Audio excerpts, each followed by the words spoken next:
Well, we're in the Metlar Bodine room, and if you've been traveling on River Road in the last month or so, a month and a half, you may have noticed scaffolding and netting, construction vehicles, containers. So June, tell us what the heck is going on here at the museum. Okay. Well, we're actually getting a lot of work done. And by the way, this is June Sadlowski, the curator of the museum. We're just talking like we're a shop here, yes. like in colonial times, a little bit. A little bit. The house had a problem with its porches. And as we know, everyone who's passed by it recently... It wasn't termites, was it? No. Okay. It was... Never mind. Okay, that's a whole other issue. That's off the record. Gotcha. Anyway, some of you may have noticed that the paint job was looking pretty poor, and it needed to be painted. The whole house needed to be painted, and the porches needed to be restored. There were issues with the porches. And just so the general public, if you hadn't had a chance to ever come to the museum, we weren't able to use the actual porches that were out there, even the ones that were facing River Road. Right. And that was part of the problem. And some of the porches were remediated from the fire that happened in, 05, 06? Right. It seems like a blur now. 03. 03, all right. Yeah, it's a big now blur. you're making me feel old. But, just let the general public know that that was a major fire for event that happened here. Yes. And there was a lot of work that went in to restore it as best we could. $2.5 million to restore it, and also the entire inside at that time was really hurt also in the collection. Smoke damage. Right. So it took $2.5 million to restore it, and then that took up to 2016. From 2002, we weren't open really until 2016, and there was the addition here that was put on which had the bathrooms and everything like that. So it took a long time to really reopen. And now we're getting it repainted because it was painted then. But it was painted then, and right. You have to remember on these very, very old houses that it's just not like you can go to Lowe's or Home Depot and slap some paint on.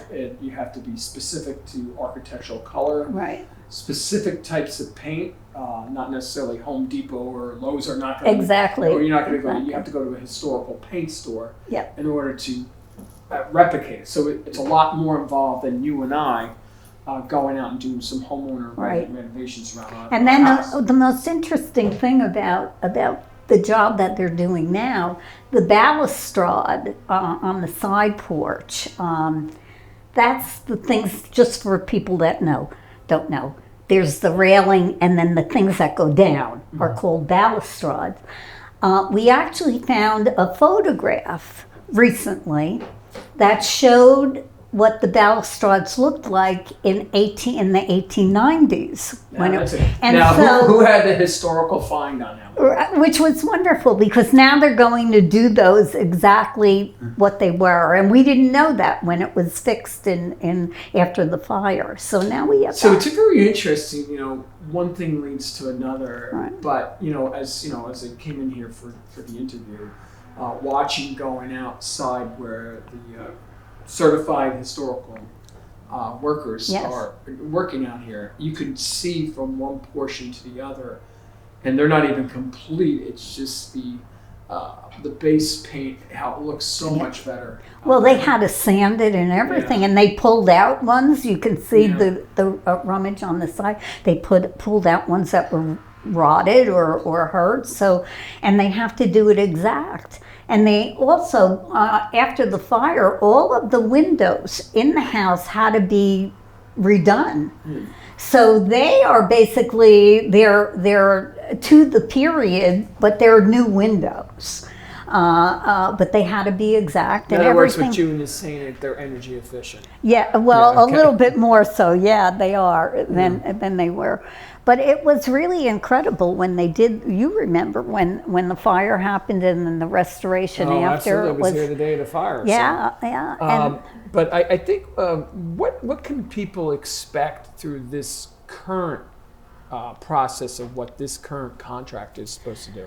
Okay, well, they're going to repair the porches and restore some of the porch And as we work. speak outside, as we're filming, they actually are they have the beams exposed and none of the planking. Right, the flooring's they've been ripping up some of the rotten flooring, and the There flooring's again, getting. this is lumber. You just can't go to the lumber store and Right, pull up in a pickup truck and bring it off. And believe it or not, and people who are listening now,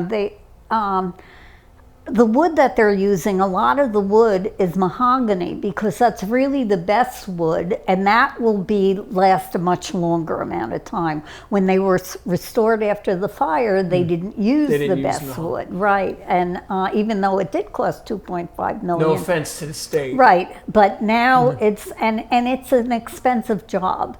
And by the way, just so everyone knows, this job is actually being paid for by a grant from the New Jersey Historic Trust, matched with a grant from the National Park Service. So it's not out of the township's budget, but was a grantable thing, and we were able to do it. So it's wonderful, and it's over $350,000 job. And you know what? I want to give credit where it's due, obviously, to Congressman Pallone and Senator Booker's office, because they really.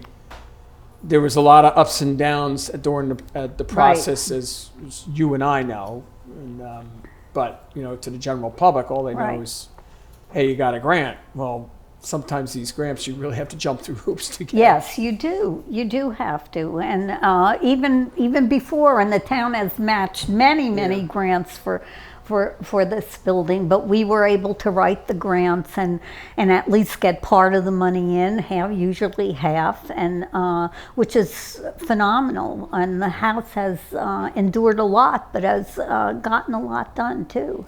So, all right, so people are going to, when they drive up, in theory, when it's finished, I think they're projecting sometime late summer?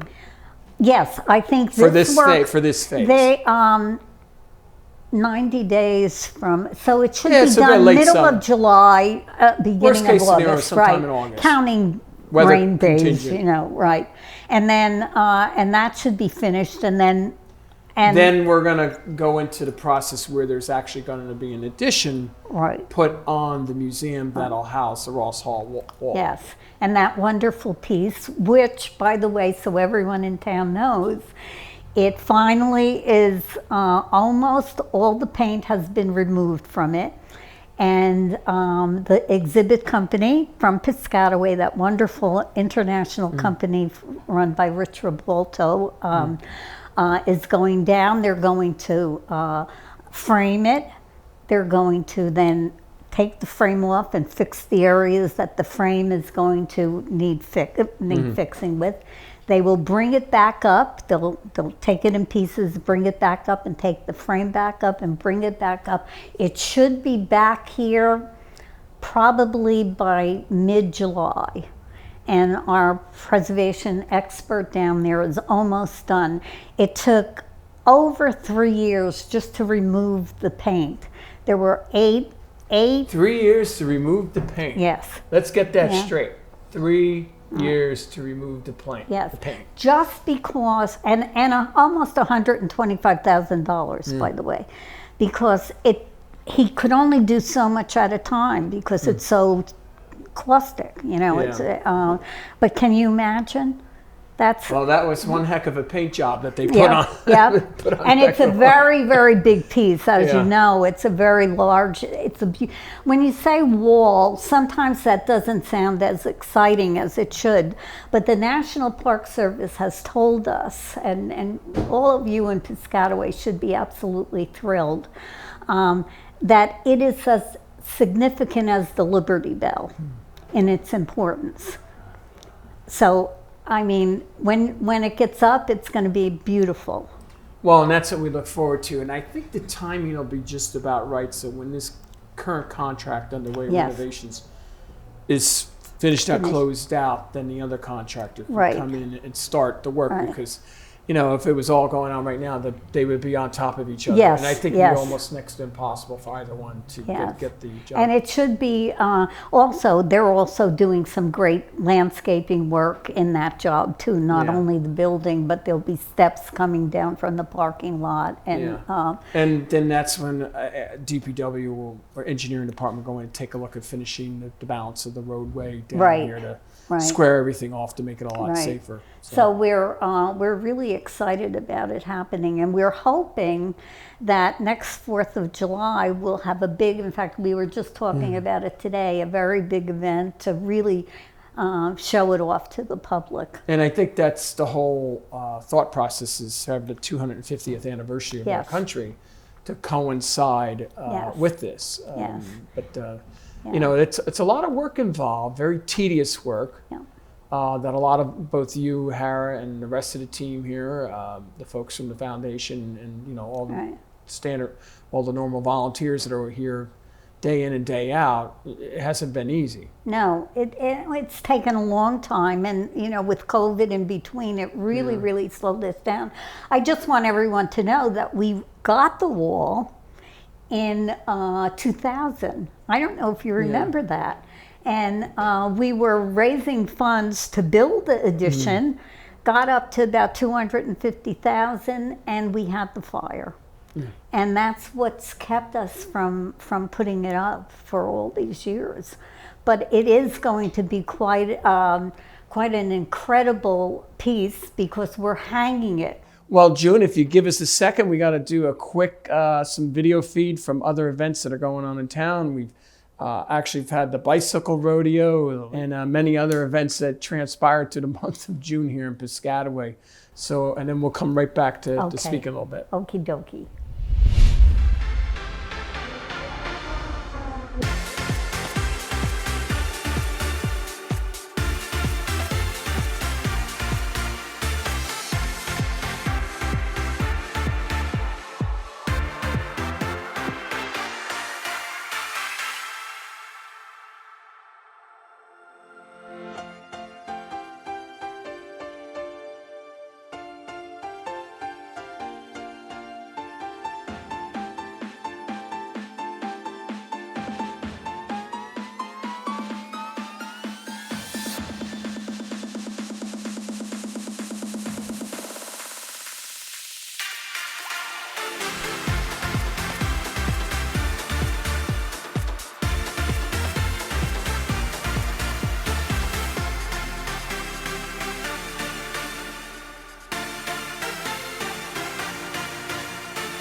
So I'm out here with John, and every year around the middle of May, the Greek St. George Church has their annual Greek Festival, and I believe it's the largest Greek festival in the state of New Jersey. Yes, you are. So, first of all, thanks for coming out. Our festival, it is an annual tradition. It's always the weekend after Mother's Day. We are the largest and the longest running festival in the state of New Jersey. More importantly for us, it's our opportunity to show our hospitality, have all of the people come out, take advantage of all the homemade food that we make. We have our youth folk dancing throughout. We pass the torch down throughout the generations. So right now, as much as we have the old timers in there, you're seeing the next generation coming in, learning how to make that dessert, learning how to make that pastizzo moussaka. So there's definitely a torch being handed down. And as you'll see, there's a lot of youth involved in here. So our youth is an integral part of our success. So we take a lot of pride in that. And again, you know, our congregation pulls together for this particular event, and it's a very successful event year in and year out. Well, one thing that I enjoy is when the entertainment comes on with the youth group that comes out. you could just see the joy in the parents' faces Without a doubt. watching their children dancing up on stage, of all the practice that they took throughout the whole 100%. year to perform in front of the general public Yep. here in Middlesex, Somerset County. Yep. No, that's true. And for them, it's the event, right? They've been practicing probably since November, once a week. They'll come out for about an hour, different dances. And for them, this is the highlight. The costumes, the makeup, everything. And yes, you're right. You see those parents, they want to be in the first row, videotaping the whole thing. And it's fun to see that. And again, that's part of that next generation.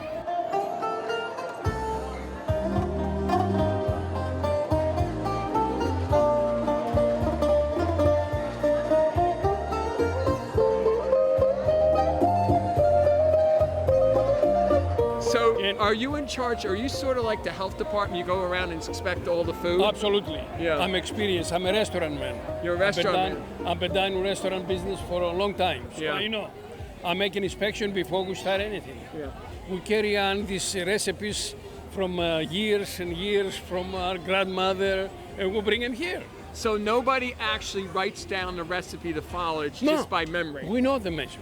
You don't have to go to Greece to enjoy. That's a place to come. You come here. This It's a is lot Greece. cheaper. This is Greece. It's a lot cheaper It's coming to cheaper to come Piscataway. to Piscataway to Yeah. the festival than you go to Greece. What do you think the general public should take away from the festival when they come here? Just the authenticity of all the food, the culture. You're going to see the kids dancing soon. This is what we do every year. To find out more information, go to njbestgreekfest.com. Welcome to our annual Senior Awards Scholarship Ceremony. I congratulate you. I acknowledge you for your accomplishment. And do you know what? I have no worries about where you're going forward. Why? You have your family in you and Piscataway in you. Good luck. And to our generous scholarship sponsors, thank you. Not only for supporting our students, but for reminding them that the path forward is something they can shape. Your generosity doesn't just lighten a financial burden, it lights a spark. So to the class of 2025, this is your moment.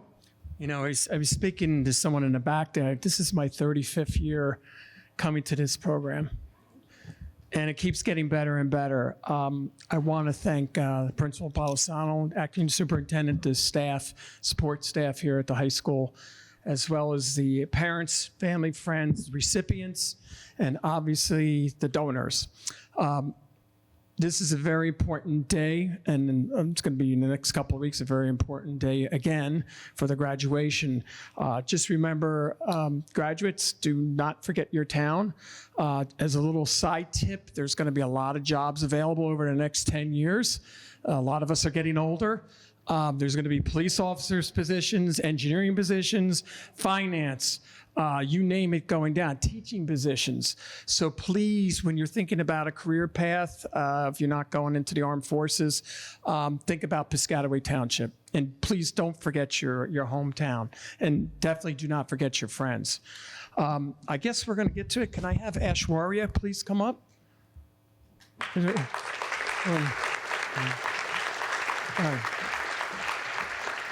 All right, so Aishwarya is going to get her first jump. Have you ever signed centriplicate forms? I have not. Well, come on over here. You're going to learn.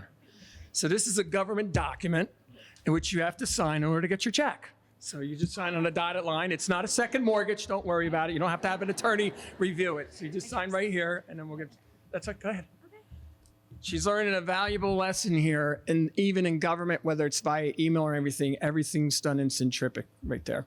So with that, thank you, congratulations, and good luck with you and your colleagues here. Thank you so much. Wait a minute, the most important thing, you get this, and I get the purchase order. Okay. Well, good evening and welcome. We are thrilled to have you here. This is probably my favorite program that we run here at the Piscataway Police Department. Over the next 13 weeks, you guys will participate in a very exciting, it's actually a nationally recognized program that will give you an in-depth look into modern policing. Hands-on training from firearm simulation, which is a lot of fun. You'll be making motor vehicle stops. You'll all be certified in CPR. You'll complete our 5-hour DWI course. you'll get a perspective into law enforcement that most civilians don't get.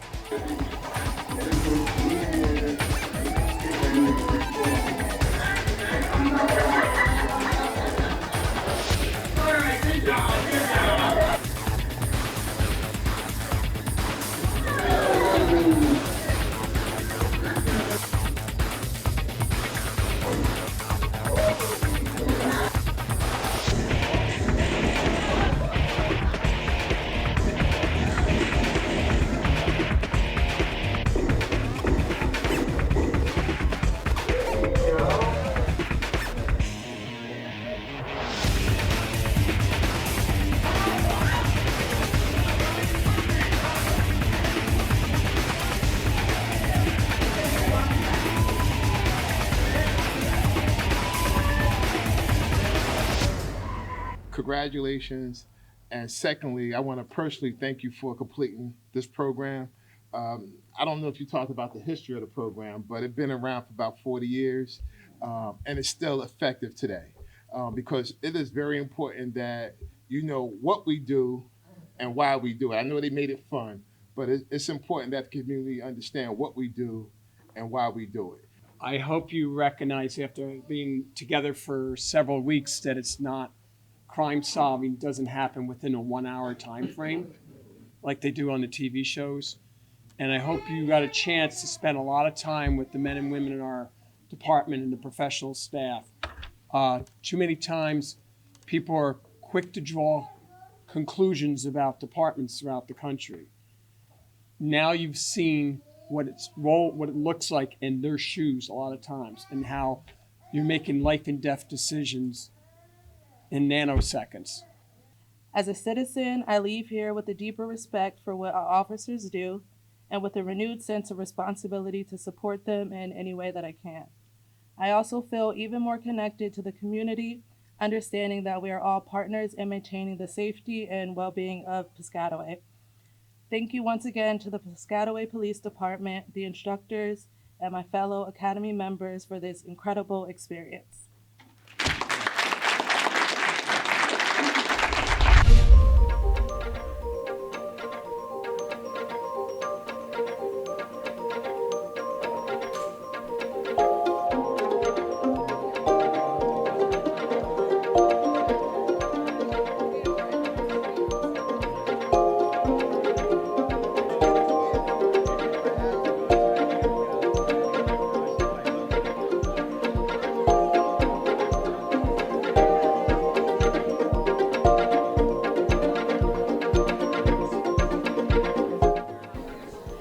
Good morning. Good morning and welcome and happy birthday, everybody. I'm Lila Sauna, Executive Director for the Middlesex County Office of Aging and Disabled Services, and have the pleasure of welcoming all our birthday celebrants and guests today. I want to thank the Board of County Commissioners for sponsoring this event, as well as the County Office of Aging. It's not just these small events that they do throughout the year.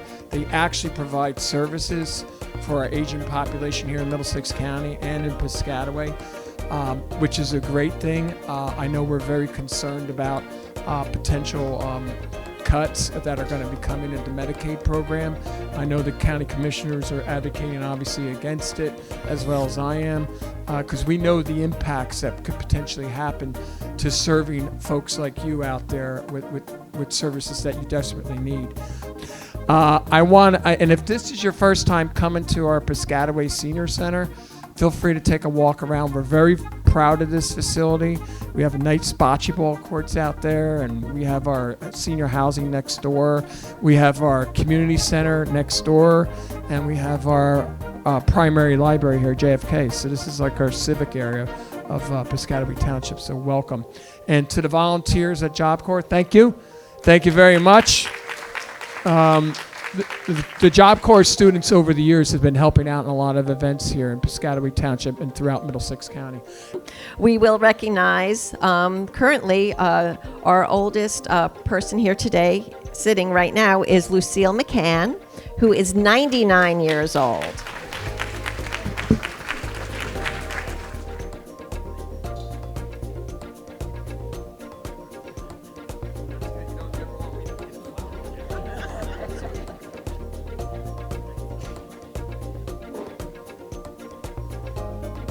And I would also like to recognize Herman Jackson, who is 94 years young. Herman.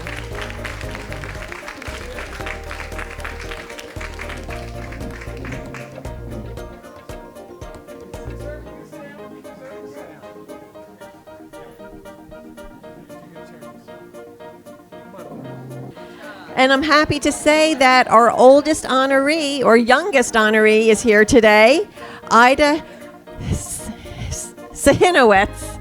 And we would like to present her with her certificate of presentation.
Good evening, everyone. Thank you for coming down for our first annual Armed Forces Day celebration here.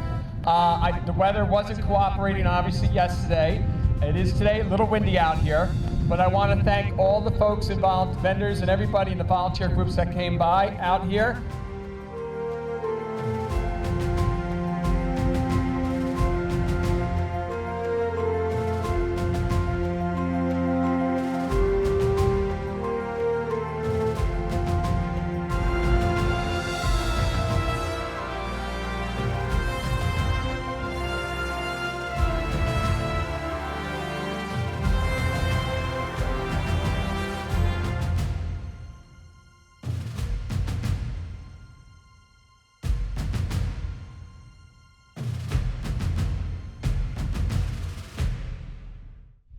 June, you know, we keep talking about the Ross Hall Wall. Right.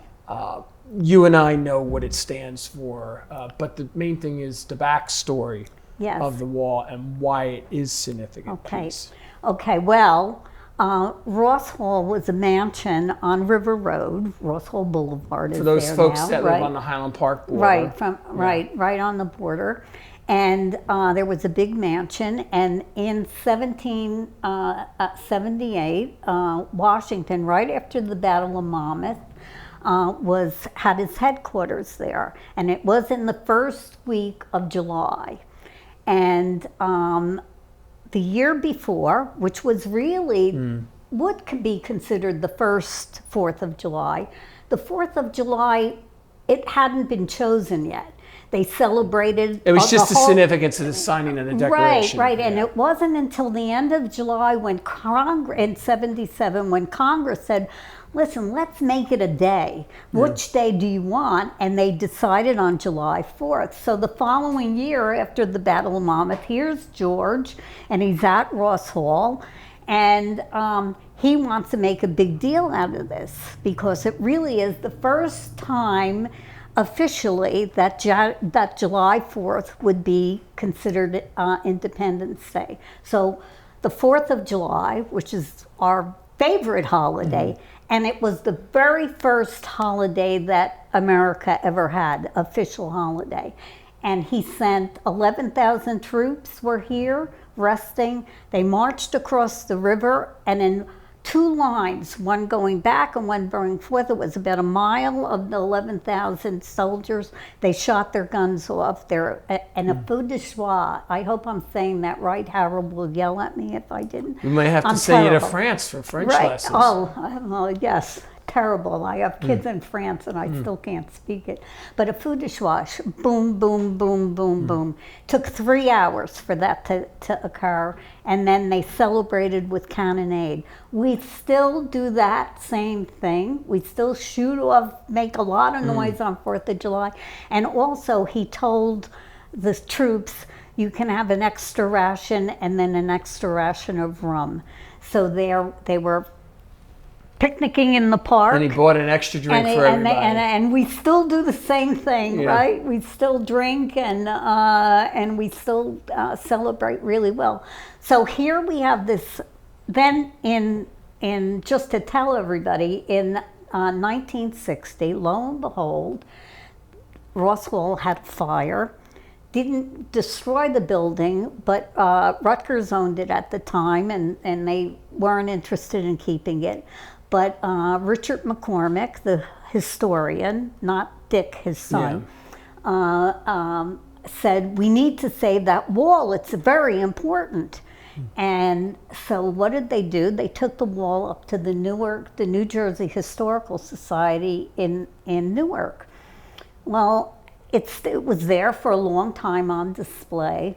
And I had written a letter in the late 80s and said, if you ever want to get rid of it, don't forget, we would like it. And I got a letter back that said, we'll never give it to such a small museum. At the end of the 90s, well, lo and behold, they were going to actually throw it away. And they gave us, if you recall, they gave us 72 hours to save it. And Mike Santini and Pete Jennings, Dr. Jennings, who's now deceased, sent a truck up and movers, and they moved it down here and went to Rutgers to be there and stored for a while, and then the town in 2006 actually took it to their facility. So was in the facilities until just recently, well taken care of, by the way. And it went down a couple of years ago, 2020, it went down to our conservators to be conserved.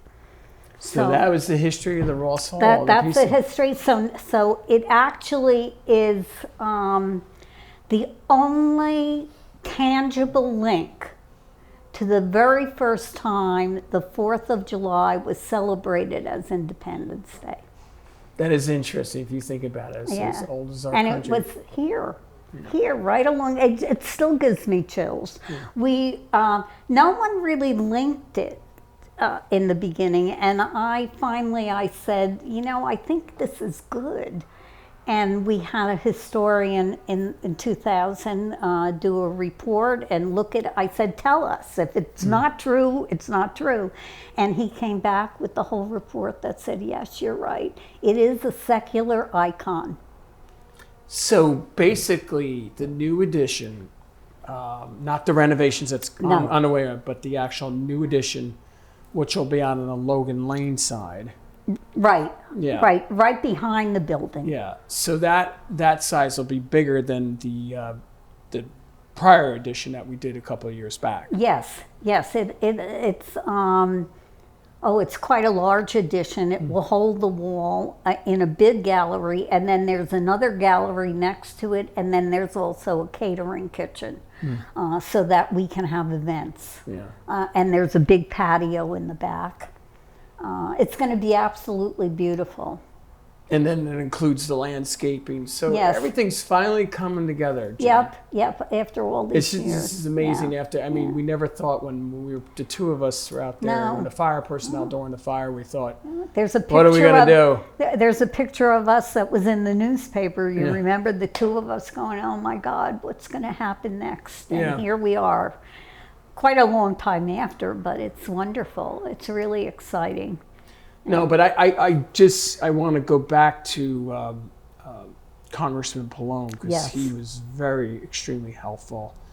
And I got to tell you, a lot of this would not have happened from former President Biden, because under the Park Service, they really put a special effort in that 4-year period to make sure to take care, to make sure the National Park Service was had a good infusion of cash. Yes, And they do. that what's really helped us out here. Yes, it really has. It has really, really helped us out. And it's just, and Congressman Pallone, of course, has been here many times. And he really loves the house and he loves what we're doing. And he just believed in it. And we now have just a little bit more to do. We need to get our, by the way, the mission is to show how transportation affected the socioeconomic growth of the area. And when you come through the house, we have a collection of more than 3,000 local provenance pieces. About 250 are shown in the house with the theme from Indian Trail to Interstate.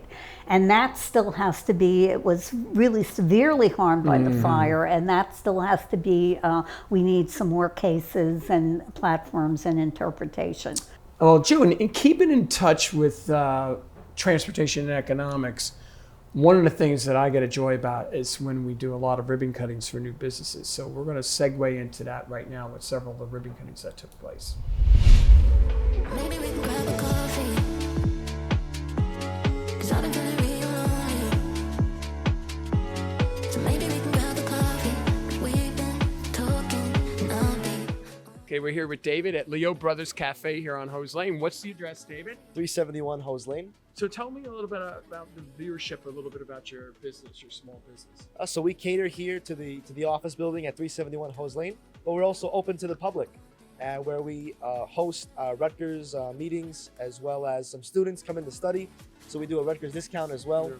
We love to support our local community with our Boys in Blue discount, and we're happy to have you guys. And I see you have a billiards table here, so if you want to get out some frustration before you head to work in the morning while you're drinking a nice latte, you can come here. That's it. If you want to challenge me too, we'll have a blast. Well, I may have to take you up on that. Sounds good. So I would like to acknowledge Council President Dennis Espinola and the council members at large, Laura Leibowitz and Gabrielle Cahill are here. So David, why don't you come on up and help here? Here you help with the scissors, and we're going to give it. We're going to count down. 3, 2, 1. There you go. Oh no, these are sharp. Okay. Yeah. So sharp you could probably use them behind the counter here. Wow.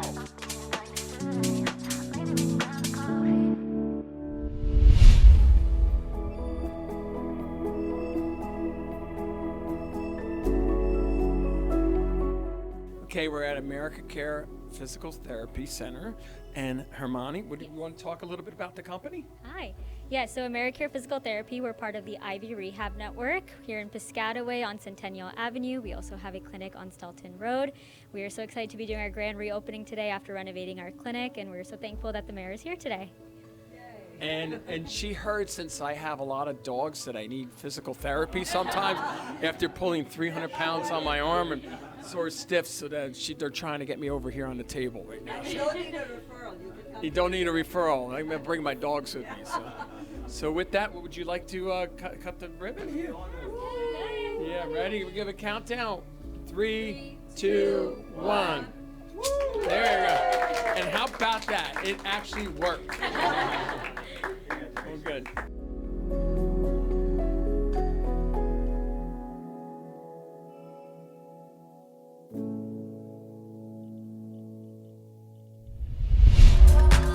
Okay, we're at the corner Ethel Road West and Stelton Road at Hot Worx. And I'm with Nish, one of the owners here, to talk about a new small business that's opening here in Piscataway, along with Councilwoman Sharon Carmichael. So Nish, why don't you talk a little bit and your team, introduce your team here. Sure. Hello, Piscataway. We are very happy and fortunate that we were able to bring this infrared sauna studio into Piscataway. I have Jay, my brother. I have Neil. We are the 3 partners opening our first studio in Piscataway with our spouses and our team. We got Yasmin, we got Sheila, our team members, and we want every Piscataway member from this town to come and check us out. This is the best workout in 2025. You only need 20 minutes, 15 minutes, 30-minute workouts. You come down here and you will feel different. Thank you, Brian, for coming for this special ceremony. We are very excited and we are happy to have the entire team on board. Well, one thing here in Piscataway, we want people to look good, smell good, and be healthy here in Piscataway. And this obviously fits the niche market here and that logo there. So with that, would you like to officially help cut the ribbons with Councilwoman Carmichael? Here you go. Here you go. There you go, right here. And we're going to give a countdown.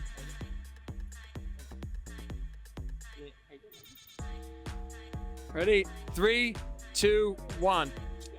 There you go. All right. Well, congratulations.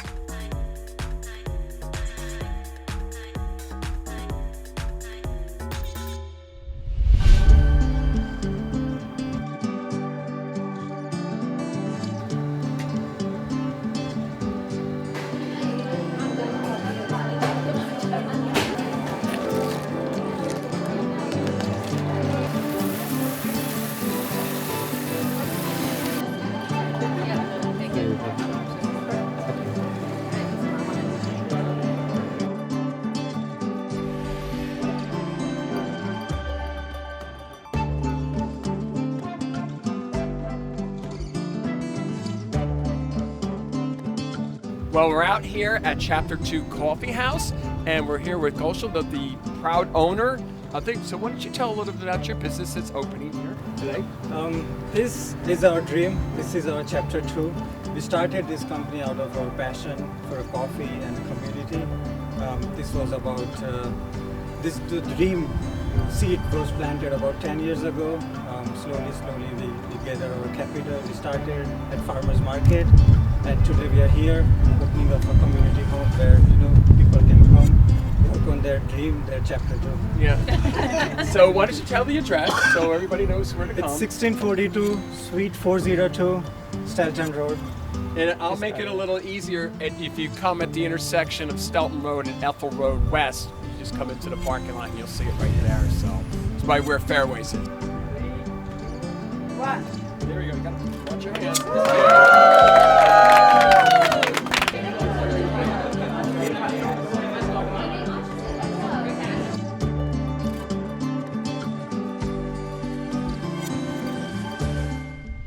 Well, the very good thing is with the addition that's going to be built, right. That'll help with a lot of it'll bring exhibits. A lot of people The in. museum will actually be thriving in its initial or original mission. Right. Because the thought process, we wanted the local school children to come here on a class trip. I mean, we've been wishing for them to come for quite a number of years. We've been working with the Department of Education, but the problem is we didn't know when this building was going to happen, and it's disruptive. You can't plan ahead for that.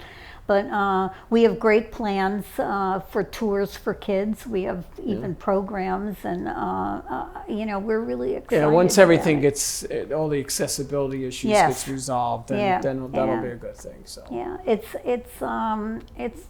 taken a long time, but it looks like it's getting there. So we're obviously not in studio, but what is this behind us, June, for the general public? Well, this is a wonderful piece. This actually is a piece that's Piscataway, from Piscataway. The Clarkson Osborne House, which is in Stelton area. This piece dates to, it's a great wheel, it dates to 1750, and it was purchased for that house. So it was actually, it's a New Jersey wheel, but it was used in Piscataway all of those years, and it came to us. It was one of the first pieces that was given to us, actually. And it's quite a beautiful, it's a very good example of a great wheel. Well, you could see it's the black, not sort of like a black sit, but it's made of wood. Yeah. Yeah, right here. By the way, that went to the conservator after the fire. It had to be cleaned, and we were lucky that it survived. We were really lucky. So, June, if somebody wants to get involved and volunteer some time, how do they go about that? Well, all they have to do is call us, 732-463-8363. And then we are open on Thursdays, every Thursday. And we also, Henry, who isn't here right now, I don't know where, he's in the other room. Henry Cattle, he was a teacher in Piscataway, retired teacher, and he gives classes in how to give tours for us. And then you learn how to give tours, or you help in the archives. Jerris is upstairs. She's a librarian, a Rutgers library teacher who came here to volunteer, and she has been doing our archives. She's phenomenal, archiving all of our collection. That to make the archives room cost over $40,000 just to do it, and we wrote a grant for that. She works there with a lot of our volunteers. We have a ton of interns that come, and they're ones that are going for their masters or doctorates. So you obviously use, because of the close location of Right. Rutgers. Right, and it's not students. only Rutgers. Simmons, the great university, who's the best in library services, has sent us 2 already, because we're very, very well known. Our collection is very, very good, and Jerris is just, she's just the best archivist you could ever hope to have for as a volunteer. I mean, So just as a side note, one of the things that we are doing this year, there's going to be a rededication to the Runyon Cemetery, the original Runyon family. Yes. There's descendants that live in Ohio that they're coming back, and then Public Works is going to be putting a new signage up at the cemetery there, and we're going to rededicate that cemetery, which is a historical cemetery Well, going but back in that's 79. phenomenal. Yeah. I mean, does everyone know? I mean, I know people listen. Do they realize that this town is one of the 50 oldest towns in America? Yeah. I mean, it's going to be 360 years old. It's right next year. I have to tell a funny story. I know the mayor of Lincoln, Nebraska really well, and we serve on a couple committees at the national level. And then I sent her a thank you note because we were on Capitol Hill lobbying about the grants. And I guess she read the top of the letterhead of the township stationery saying founded in 1666, and she wrote me back, "I never realized that your town was older than our country." Yes. You know, but you know, in her community's in the middle of Nebraska, you know, and she never realized. Very few people realize that, and I mean, I think every kid in the town should be. I mean, it's phenomenal. We're as old as like Boston and all of the. I mean, we're really an ancient American town, and the story that everything tells in this museum is that kind of thing. I mean, we've got everything from Native American pieces all the way up to the 21st century. Yeah. You know, we really tell the history of the town and how it grew, and, you know, the farming community turned into this great metropolitan area. Yeah. You know? So I have to laugh every once in a while. I run into some of the adjacent mayors, you know, in Middlesex, South Plainfield, Edison, and that all was part of Piscataway at one time. Something like that. And I said, we don't want you back. We're good enough the way we are. It was huge. It was 300 square miles. Yeah. I mean, Think about that. The Piscataway at one time was like pretty much about 3/4 of the size of the current Middlesex County. Well, and it was actually, if you look at the map, because it went out almost to the Delaware. Yeah. The land grab. If you look at it, it's a good quarter of New Jersey. Yeah. It's actually a phenomenal piece. I did a map of it for the kids. You see the old maps that are up here, and if you go down to this Smithsonian down in Washington, you pull out the maps of the United States, you see where Piscataway encompass a good chunk of the state, as you said. It was a very, very significant land grant. Yeah. And for it, and just how it got smaller is the most interesting thing, because it all had to do with roads and rivers and canals and eventually the railroads and everything else. They all affected how this town grew, and the final thing that affected it was that 280 when 287 the went through. interstate just opened it up totally. Yeah. So- Well, it's kind of funny. One of the biggest things, even today, modern Piscataway transportation is a big issue. You know, in our case, roadways, making sure things are moving, flowing. Because we all know during rush hour time, both drive AM and PM, it can get pretty hectic around here. Well, that's America, and this is a very, very busy part of America, New Jersey. One good thing about the museum here, it's located not too far away from the Cornelius Lau House, Right. and then East Jersey Old Town. So this is like the historical district, really, if you think about it, of Middlesex County. It is, and then of course Bucklew across the way, and there's also another historic house in New Brunswick, and New Brunswick is extremely historic. It's a really great place. I think this will be the linchpin to make it be really, really national. We're considered now, this museum is considered central. It's not considered just local. Even though it's not a huge museum, it's not considered local. It's considered central in area, and hopefully when the wall comes, because of its significance nationally, will be considered a national museum. And that'll tie all in right within less than a 1 mile stretch here along River Road. Of all the things and you can we're go to. working with East Jersey Old Town. We work with Mark and all the people in Cornelius Lau House, and that's a wonderful museum, and we're going to be doing a lot of programming with them and a lot of things with them. I mean, someday maybe we'll just have the 4th of July along the river again. Who knows? Wouldn't that be fun to march 11,000 soldiers? Maybe President Trump will bring some of the soldiers out. It actually was the first time the American Army. It was the first time the American Army celebrated the 4th of July. So it's just such a. I don't think people realize it's a sleepy area. And it's really a phenomenal history to it. Well, you know what? As we sit here in the Bodine house, I mean, you can envision what they were looking at. Somewhat during. I'm sure this area was a little bit more wooded, but you could see that the proximity to the Raritan River. We're going to be doing something that people. What did they? QR codes. Yeah, QR codes. They'll be able to, I'm working with Richard June's getting Boloto out on of the this. 19th century, coming into the 21st century now. Yeah.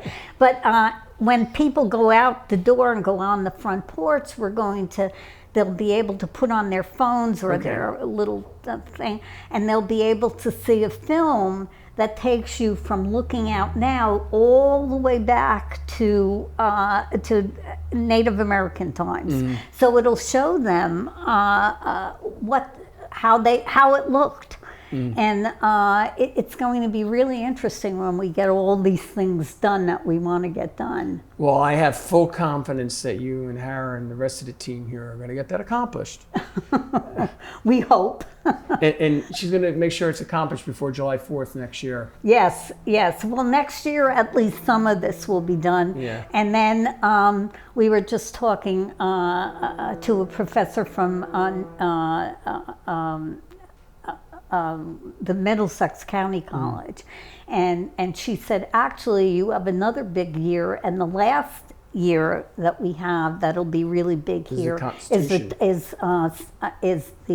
28 in 2028, and that's actually the celebration of the first 4th of July here. So we're looking forward to that because we will have everything accomplished. We hope by that. Knock on wood. Yeah. Well, June, I want to thank you for stopping by on Piscataway here and updates. So when you're driving along River Road and you're wondering what's going on in the museum, now you just heard straight forward from the if we are open on Thursday, give us a call and tell us you're coming, because that makes it easier for us, because we're waiting for you.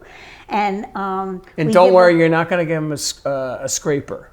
paint right, scraper. you don't have to, and even though the house is, getting done, we are still open, and the tour does take a good hour. It's a very comprehensive tour, so you have to want to come and spend time here, but it's a phenomenal tour. Everybody that takes it, they give our docents, our interpreters. I'm changing the name from docents to interpreters. So we're going to have to get this on kudos. TripAdvisor, right? Pardon? We're going to get this on TripAdvisor. Yes. Okay. Yes, that would be great. Yes, that it would. Be great. Well, we definitely get you in the 21st century, June. Well, listen, thank you for stopping by, and we look forward. Or thank you for This will stopping be running by. in conjunction with the 4th of July, and Yeah. a lot of festivities that are coming up for the month of June and July in our great town. I'm not sure that we'll be open for the 4th of July. It depends on what's going on. But we're planning on it, but we may not be able to. We just have to see what's happening. But, Okay. But thanks for coming. No. And I know you've been here from, my God, the very beginning, right? Yeah, not as long as some of the other people. No, not as long as moi. But Yeah. Well, good. Well, I want to thank the viewership for allowing me to come and speak with June Sadlowski here at the Metlar Bodine House Museum. I want to remind the viewership that we are having an annual 4th of July celebration that's being held at Piscataway High School, and then the fireworks to be shot off around between 9:15 and 9:30 down at the high school Green Acres Field. So please bring all your family and friends out. We expect to have a gorgeous show out there.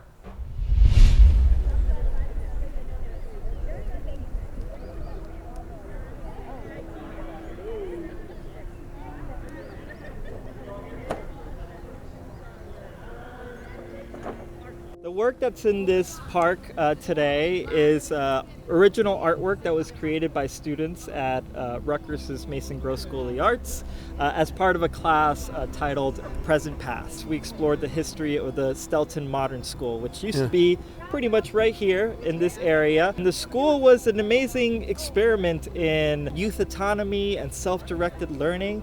The children even had their own magazine, their own publication that they wrote, typeset, illustrated all themselves, titled The Voice of the Children. This artwork here that's behind us was made by Natalie Romero and Jake Perron.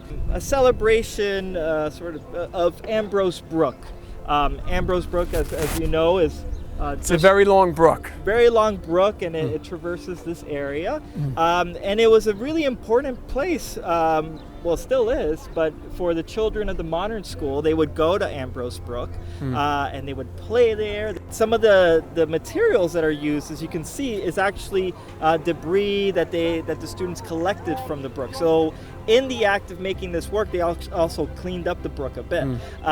So this project is both this art piece, but then also kind of a proposal for what if we had a kind of trail that went along the brook, so that people can enjoy this natural resource, but then also learn about that history. So the piece over there is by Terrell Halsey, and what he did is that he would come by School Street Park and would take pictures of people playing in the park, and would just have these conversations with people. So it was not only a way to kind of honor that history, but also honor the current community and make those kind of connections by engaging. So this piece is by Emma Berry, and this was inspired by the fact that right across the street from here, there's a small house across the street that used to be the library of the modern school. On the other side, there's a little door, and inside that door, you will find reprints of some of those Voice of the Children, as well as former publications. We're in front of something that looks like a remnant of Sputnik. Yep. Right here. So what's the significance of this? This piece is by Quinn Isaacs. There she is. And the piece was actually inspired once again by Voice of the Children. And this version is a literal Voice of the Children.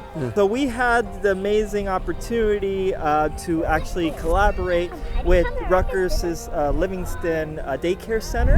The kids, you'll see there's a table over there also with some clay pieces that the kids made. The students had headphones and speakers, and they got to record whatever they wanted to record. these are all the folks that were involved in chronologically, and special thanks for the artists and all the volunteers out here. Yeah, none of this would have been possible with so many community members,